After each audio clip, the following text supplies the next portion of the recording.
Накануне курортного сезона на государственной границе по реке Псоу, а также по всей стране появились баннеры. МВД предупреждает об обязательном страховании иностранных автотранспортных средств. Возник вопрос, при чем тут МВД? Оказалось, что с 16 мая сотрудников госавтоинспекции обязали останавливать транспортные средства и спрашивать у водителей, есть ли у них абхазская страховка. Если ее нет, правоохранители предупреждают водителей о том, что нужно ее оформить, и даже могут их штрафовать.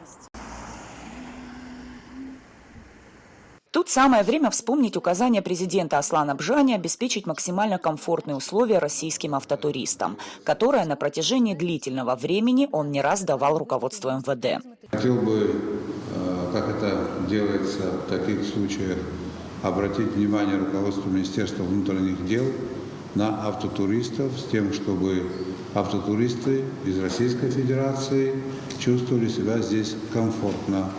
А для того, чтобы в отношении них мы проявили некую терпимую лояльность. Это должно быть обосновано, имея какой-то материал или в случае грубых нарушений.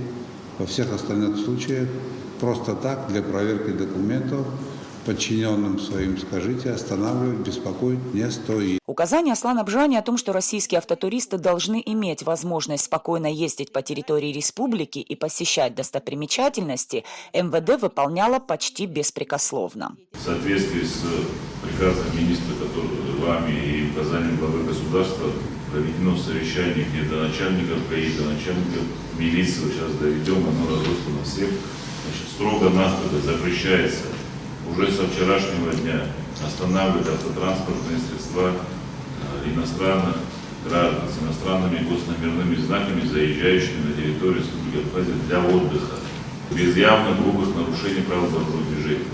Если есть грубое нарушение, создало аварийную ситуацию, в его жизни что-то угрожает, только в таких случаях мы имеем право их останавливать. И за этим, в соответствии с приказом, будет следить Управление собственной безопасности, Управление властной работы, ответственный начальник ГАИ и я.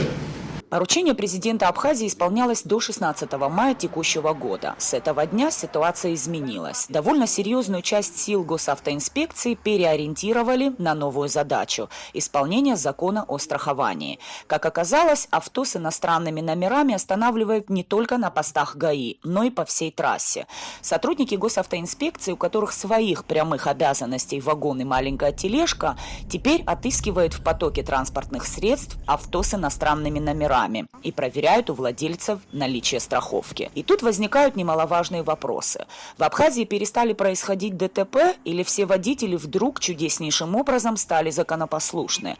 У нас ситуация на дорогах настолько изменилась в лучшую сторону, что сотрудники ГАИ переориентировались на выполнение другой работы. Свои прямые обязанности правоохранители теперь выполняют в свободное от проверки страховок время. Интересен и тот факт, что указание президента Абхазии не трогать российские автомобили до сих пор никто не отменял. И в сложившейся ситуации эти две взаимоисключающие друг друга задачи выглядят, мягко говоря, весьма абсурдно.